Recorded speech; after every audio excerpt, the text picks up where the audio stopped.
कानपुरको एउटा कहिल्यै घाम नछिर्ने कोठामा पूर्वी झ्यालबाट बिहान हुनुको आभास बिस्तारै भित्र बस्छ। ध्वाँसे उज्यालोमा देखिन्छ एउटा तरुणीको अस्तव्यस्त लास जस्तो शरीर कोठाको कुनामा राखिएको खाटमाथि पल्टिएको छ। लाज उदाङ्गिएको उसको शरीरलाई हेर्दा यस्तो लाग्छ मानव यौन भोका पुरुषहरूले उसलाई रातभरिमा 10औं पल्ट बलात्कार गरेर फालिदिएका छन्। कोठामा ठर्राको हलुका गन्ध रुमल्लिरहेको छ। ओछ्यानभरि बेलीको फूल खिचिएर मिचिएर छरिएका छन्। निर्मम हत्केलाहरू निमोड्दै फालिदिए जस्तो, ठिक त्यो तरुणीको जिउँदो लास जस्तै। एकछिनपछि अचानक तर्सेर ऊ बिउझन्छे र सोच्छे, छी कति नराम्रो सपना देखिछु। लुम्री झुम्री भएकी मेरी आमा त हरियो टपरीमा भात खाइरहेकी, आँखामा कचपल्टिएको निद्रा बिजाइरहेको छ। सारा शरीर दुखिरहेको छ, तैपनि बिस्तारै उठेर ऊ झ्यालको उज्यालोसम्म आउँछे। त्यही अस्तव्यस्त अवस्थामा लाज त 100औं पल्ट उग्राएर 100औं पल्ट पचिसकेको छ। त्यसैले लाज मरिसकेको छ उसको मानसमा। शरीरसँग लाजको अब कुनै साइनो छैन। छेउमा राखिएको ऐना टिपेर आफ्नो अनुहार हेर्छे। निकै विवश भएछ, हिलो पानीले चुटेको पोस्टर जस्तो। ओठबाट भागेर लिपस्टिक चिउँडो गर्दन जतासुकै पुगेछ। गालाको लाली बेपत्ता, गाजल आँखाबाट बगेर गालाभरि पोतिएछ। विरक्ति साथ ऐना झट्कारेर फालिसकेपछि ऊ फेरि झ्यालबाट छिरेर ध्वाँसे उज्यालोलाई आत्मसात गर्दै सोच्न थाल्छे। यहाँबाट नेपाल उत्तरपट्टि पर्छ। सिन्धुपाल्चोकमा पनि यतिखेर घाम लागिसक्यो होला। यहाँ घाम देख्नै पाइँदैन। 1 वर्ष भयो घाम देख्न नपाएको। एनी लैलै यतिखेर कान्ला नेरको दुधिलोको रुखको पात घाममा टल्किरहेको होला। अब माली गाईको बाछी आ बा गरेर कराउँछ। आवा माने पेमे सिद्ध्याएर अघि नै डाँडाको घ्याङतिर लागिसके होलान्। आमा रुँदै गाईलाई घाँस हाल्दै होलिन् र भन्दै होलिन्, मनमनमा बुढेसकालको टेको त्यो सालगी कहाँ गई होली? मरिसके कि बाँचे कि होली? कुन पापीले भगायो होला त्यसलाई नजर लाउने थुप्रै थिए। फर्केर आउली कि नआउली? भिरबाट खसेर कतै मरि पो राखेकी छ कि भनी लाठेहरू लगाएर पहरा हुँदो खोजे होलान् मलाई। पोहोर सुन्तली हराउँदा खोजे जस्तै। सुन्तली पनि त फर्केर आइन, लास पनि आएन। ए सालगी मोरी यतिखेरसम्म सुति बस्छेस्? अल्छिनी, हामी त बैंसमा यति बेलासम्म 3 भारी घाँस ओसारी सक्थ्यौँ। खानका काल जन्मदै मेरो कपाल लामो लामो थियो रे। र मेरी आमाले मलाई सालगी भनेर नाउँ राखिदिएको मेरो यो बाबियोको कुचो जस्तो लामो कपाल देखेर दौतरीहरू मलाई गिज्याउने गर्थे। मन परेकोसँग पहिला जान नपाए यो सानीलाई आफ्नै कपालले पासो हालेर मर्न भ्याउँछ। अब मेरी आमाले मकैको जाँडमा फिर्के लगाउँछे। लस्करी बाख्रीले कति खोजी होली मलाई, ब्याउने थिए बिचारी। सोच्दा सोच्दै उसका बासी आँखाहरूबाट तप तप आँसु चुहिन थाल्छन्। पेटीकोटको घेरोले ऊ आफ्ना आँखाका आँसु पुज्छे। कोठा बाहिर एउटी प्रौढाको कर्कश स्वर गुन्जन थालेको छ। लौंडियो उठो, कितनी देर तक सोते रहते हो ये लोग? नुहाओ धुवाओ, नास्ता करो, दिनभर पढेर हो। भर्खर सपनामा आफ्नी आमालाई देखेकी सालगीको मन सिन्धुपाल्चोकको डाँडा गाउँबाट फर्किन मान्दैन। आँसु पुस्दै ऊ मनमा दोहोऱ्याउँछे, मेरी आमा रातभरि लोग्ने मान्छेहरूको सास गनाउने यो कोठामा एकछिन पनि बस्न मन लाग्दैन। भागेर आउँ त कसरी आउँ? यो बिरानो मुलुकमा मेरो ढोका बाहिरको सडक पनि मेरो लागि अचिनारू छ। ल्वाङ्गे घरतीले नेपालमा हिँड, गलैँचा बुन्ने कारखानामा काम लगाइदिन्छु, थुप्रै पैसा कमाउँछेस् भनी भगाएर ल्याएको। यो कुन नर्कमा ल्याएर छोडिदियो ल्वाङ्गे पापीले मलाई यो होटलमा? हो, एकछिन बस्दै गर, म एकैछिनमा आउँछु भनी गएको ल्वाङ्गे 1 वर्ष भइसक्यो, फर्केर आएन। म तिम्रो अनुहार कहिले हेर्न पाउँलै आमा? मैलो पेटीकोटले आँसु पुस्दै ऊ घुक्क घुक्क रुन्छे। अब कोठामा फिक्का उज्यालो छरिन्छ। कता कता रिक्सा र मोटरको हर्न बजेको सुनिन्छ। सरदारनीको कोठाबाट भजनसँगै तमाखुको बास बाहिरिँदैछ। साल्गीलाई केही गर्न मन लाग्दैन। आमा बिरामी पो परिन् कि, न आमालाई केही पो भयो कि, बस यति सोच्छे, रुन्छे। हुँदा हुँदा ऊ झ्याल अघिको भुइँमा लतमन्न परेर पस्रन्छे। वर्ष दिन अघिको विगतको एक पाना पर्लक्क पल्टिन्छ। लस्करी बाख्री चराउन गएकी थिए ऊ, मामा घरबाट पेवा दिएको बाख्रो। दसैँ ताकाको रमाइलो घाम लागिरहेको थियो। घाम र झ्याउकेरीको आवाजमा दसैँको बास चल्न थालिसकेको थियो।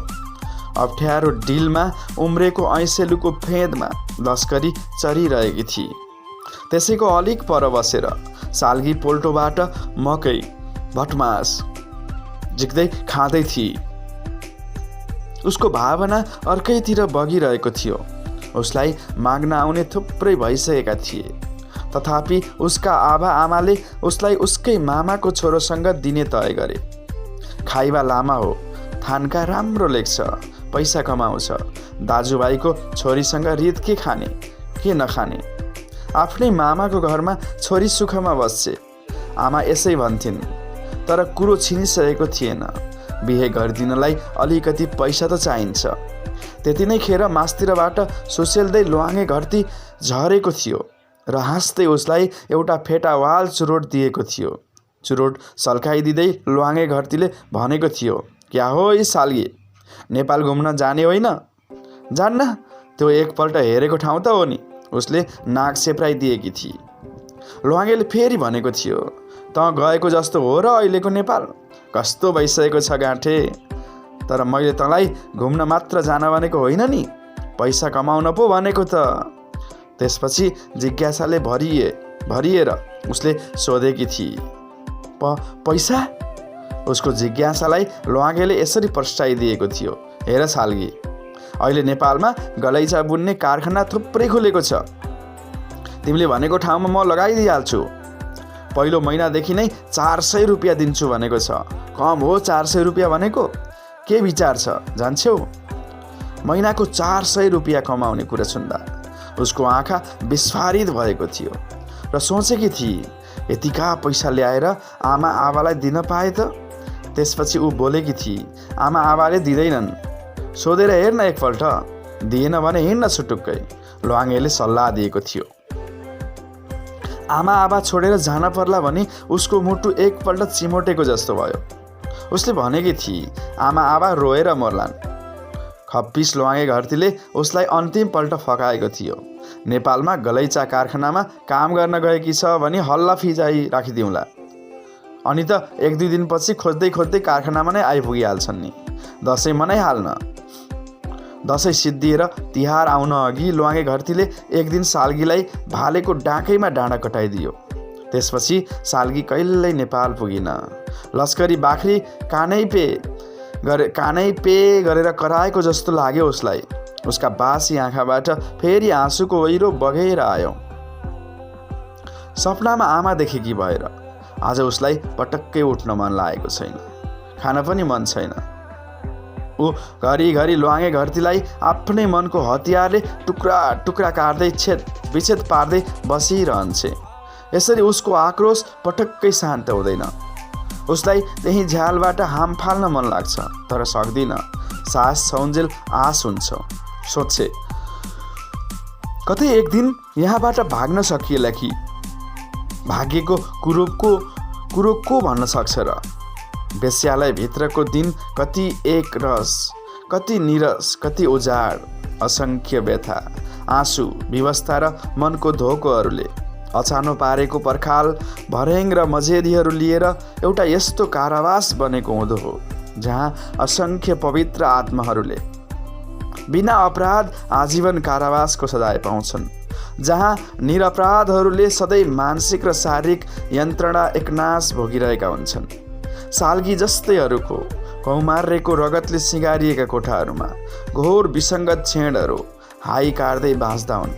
ती पवित्र आत्माहरू सिफिलिस, तिरस्कार, मूल्यहीन मृत्यु र व्यवहारिस लास भएर जीवनको टुङ्गो लगाउनु पर्ने, सरदारनी र दलालहरू सधैँ भनिरहँदा हुन्, आखिर क्या फरक है तुम लोगों का जीवन बाहर और भीतर। साल्गीलाई उठ्ने, नुहाउने, खाने, केही गर्ने पनि जाँगर चल्दैन। त्यसै पनि जीवनप्रतिको जिज्ञासा, नाउँको भावना वेश्यालयभित्र हुँदैन। जतिसुकै नुहाए पनि धोए पनि यहाँको फोहोरी वातावरण फेरि नै होइन क्या र। मनको पवित्रता कसले देखोस्। दिनभरि आलस्यलाई यता फर्काऊ उता फर्काऊ, अर्को कुनै इलम त छैन। घोर विसङ्गतिको अनुभूति हुन थाल्छ साल्गीलाई, तर ऊ परिभाषा गर्न जान्दिन। उसको शरीरबाट अझ पनि लोग्ने मान्छेको दुर्गन्ध हराइसकेको छैन। उसले सिन्धुपाल्चोकबाट लिएर आएको आफ्नो मौलिक सुगन्ध कता हराएको नि। साँझ पर्छ, भद्दा मेकअपमा सजिएर निस्कन पर्छ झ्यालतिर अश्लील साउथी गर्नलाई। सस्तो प्रसाधन र बेली चमेलीको चर्को बास्नाले टाउको फुट्ला जस्तो हुन्छ। फेरि त्यसमाथि थपिन्छ पिएर आउनेहरूका रक्सीको गन्ध, सस्तो अगरबत्तीको धुवाँ बास्ना। उफ, वेश्यालय हो यो। यहाँ योभन्दा बेग्लै केही हुँदैन। साल्गी फेरि सोचाइमा बग्न थाल्छे। ठिक यतिखेर सेलो हाल्दै जाँतोमा मकै पिदिरहेकी हुन्छ ऊ। आवाको उही ओम माने पेमे कति शान्ति दिन्छ। कल्पना गर्दा पनि आवाको त्यो गरुङको स्वरमा घरभरि गुन्जिरहेको ओम माने पेमे। तर यहाँ त ब्वाँसो हाप्सिलो जस्ता लोक्ने मान्छेहरू घरमा स्वास्नीहरूलाई छलेर पर्खाएर खुरु आउन थाल्छन् अनि कराउन थाल्छन्, वो नेपालीन चाहिए। कहिले छिनछिनमा फेरिन्छन्, कहिले रातभरिलाई रिजर्भ। छि, कति घिन लाग्दा हुन्छन् यी लोग्ने मान्छेहरू। यसरी साल्गीको थकान र व्यवस्था भारतीय मुद्रासँग साटिएर सरदारनीको पर्सभरि भरिँदैछ।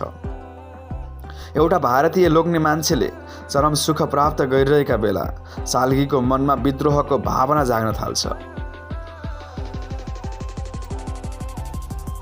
टाढाको देउता भन्दा गाउँको भूत काम लाग्छ भन्थे, तर पैसा तिरेर लुट्ने बुवासाहरू भन्दा यो ल्वाङ्गे घरती डरलाग्दो हो। त्यो गाउँको भूत, मेरो पनि भूत। त्यो भारतीय लोग्ने मान्छे उठेर गइसक्दा साल्गीको विद्रोह आँसु भएर पग्लन थाल्छ। कि कसैले पनि ल्वाङ्गे घरतिर म गाउँबाट सँगै हराएको थाहा पाएन? कि कसैले पनि ल्वाङ्गे घरतीलाई एक वचन सोधेन? कि ल्वाङ्गे घरतीलाई मेरा गाउँलेहरू अब कहिल्यै चिन्दैनन्? किन ल्वाङ्गे घरतीले पापको फल किन भोग्दैन? किन ल्वाङ्गे घरतीलाई कसैले खुकुरीले छपक्क काटेर 2 टुक्रा बनाइदिँदैन? साहित्यकार पारिजातद्वारा लेखिएको साल्गीको बलात्कृत आँसु कथा आजको यो भिडियोमा वाचन गऱ्यौँ। कथा वाचन कस्तो लाग्यो? जस्तो लाग्यो त्यस्तै सल्लाह सुझाव र प्रतिक्रिया दिन नभुल्नुहोला। यदि हाम्रो च्यानलमा नयाँ हुनुहुन्छ भने च्यानल सब्सक्राइब गरेर जोडिनुहोला। साथमा नजिकै रहेको बेल आइकन प्रेस गरेर अल नोटिफिकेसन समेत अन गरिदिनुहोला, ताकि हामीले प्रकाशन गर्ने भिडियो तपाईँको माझमा तुरुन्तै पुगुन्। यतिन्जेल भिडियो श्रवण गरेर साथ दिनुभयो तपाईँ सम्पूर्णलाई धन्यवाद। आजलाई यो भिडियो सामग्रीबाट पनि बिदा हुन्छौँ। नमस्कार।